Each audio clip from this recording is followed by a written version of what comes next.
Mesdames, messieurs, chers auditeurs de Radio Arc-en-Ciel, bien le bonsoir. Vous écoutez donc Radio Arc-en-Ciel, les mondes ultramarins vous ouvrent leurs portes, son et couleurs vous accueillent. Un soir à Saint-Pierre, je l'ai rencontré au moment même où je venais interviewer le fabuleux Nicolas Tariq. Un indice me mit la puce à l'oreille, un ukulélé dépassant de son petit sac.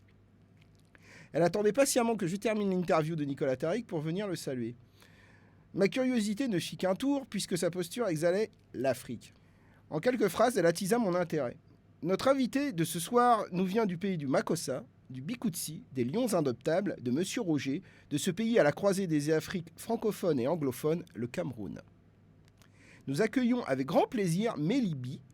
Merci d'avoir accepté notre invitation. Merci à vous. Première question. Alors pourquoi le pseudonyme de Mélibi ? Donc, bonsoir. Alors, le pseudonyme de Mélibi, alors mon prénom c'est Mélanie. Après, il est vrai que j'ai été souvent comparée à une des Spice Girls, Melanie Brown. Son pseudo, c'est aussi Melby. Et du coup, par ce biais-là, on comprend un peu le jeu de mots Mélibi. Tu nous viens donc notamment du Cameroun, mais quelles sont les raisons qui t'ont attiré à La Réunion ? Alors, La Réunion, je suis arrivée quand même un peu par hasard, on va dire, parce que disons que je suis en voyage, je suis une voyageuse. Je voyage à travers le monde et j'ai fait une traversée en fait de l'océan Indien, de l'Indonésie à Maurice. Et étant dans cette partie du monde, je me suis dit, est-ce que je vais y revenir un jour, autant faire un saut à La Réunion. C'était des dommages de ne pas venir. Voilà, c'est ça. Donc j'y suis venue, pensant rester 2 semaines et me voilà encore ici, ça fait 5 mois. D'accord. Et donc quel beau métier que celui de voyager, c'est absolument incroyable. Et j'avais pas prévu ça, mais finalement, entre l'Indonésie et La Réunion, des accointances ou des différences ? Oh oui, quand même. Hein. Oh oui, quand même. quand même. Des différences. L'Indonésie, au niveau de la culture aussi, il y a beaucoup de... Et puis l'Indonésie, c'est grand quand même, ça dépend. Du coup, je partais de Bali. Donc, Bali, c'est très riche au niveau musical. Donc, comme La Réunion, on s'éclate au niveau de la musique.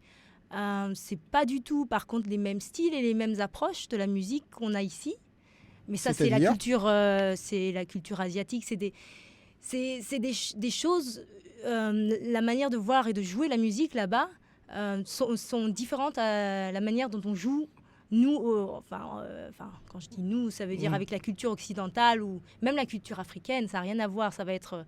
je vois pas trop comment expliquer, mais en tout cas, c'est au niveau du temps, par exemple, des instruments totalement différents, du chant totalement différent, des tonalités totalement différentes, très très aussi ancré au niveau culture, au niveau habillement, artistique.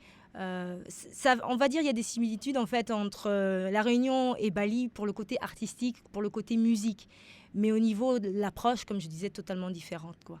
Totalement. Mais voilà. Est-ce que toi, l'africaine, en Asie, tu y retrouves une source d'inspiration, quelque chose qui pourrait justement, se mêler à tes œuvres, à ton art ?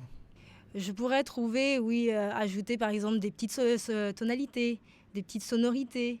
Mais par exemple, je ne pense pas, ou du moins il faudrait quand même un temps de pratique assez important pour pouvoir par exemple improviser sur de la musique indonésienne, sur la musique à Bali par exemple. Je ne peux pas joindre jam session et direct improviser.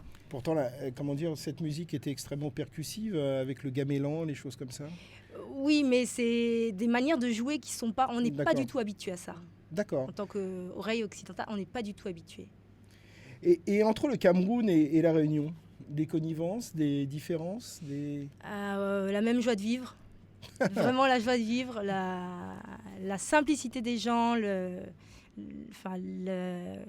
simplicité, la gentillesse et le soleil, quoi. Le soleil, les gens qui portent le soleil dans leur cœur, dans leur visage, dans leur sourire, leur manière d'aborder les gens, très, très accueillant. Et musicalement ? Entre les deux ? Ouais. Je retrouve des similitudes également dans les sonorités, dans les manières de danser. Et puis aussi une grande ouverture vraiment des gens qui s'intéressent à d'autres styles et du coup qui essayent après de remixer pour essayer d'en sortir quelque chose d'un peu original, de différent. Est-ce que ce souhait de voyager finalement est un souhait artistique ou un souhait philosophique, politique quel sens tu y donnes en fait? Donc au départ, il n'y avait pas vraiment de... Je suis partie en fait parce que le style de vie ne m'allait pas. C'est-à-dire, je me suis dit, je ne veux pas me lever et travailler comme ça, enfin, toute ma vie. J'ai envie de voir le monde. À un moment donné, j'ai envie de voir le monde. Donc je suis partie et je ne savais pas trop ce qui allait se passer. Les choses sont arrivées, j'ai rencontré des artistes, j'ai pu développer un peu ma pratique, mon chant, ma pratique du ukulélé, mon chant. Et finalement, oui, j'ai eu une tournure artistique sur ce voyage. Donc maintenant, je peux dire que ce voyage a une portée et une tournure artistique. Mais au départ, c'est vrai que je n'avais pas idée de ce que j'allais vraiment trouver sur la route, quoi.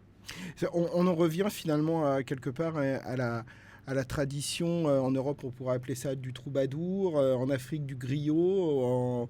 Aux États-Unis, du bluesman qui allait de ville en ville, de village en village, apporter la nouvelle, se nourrir des histoires des uns et des autres pour ça, oui.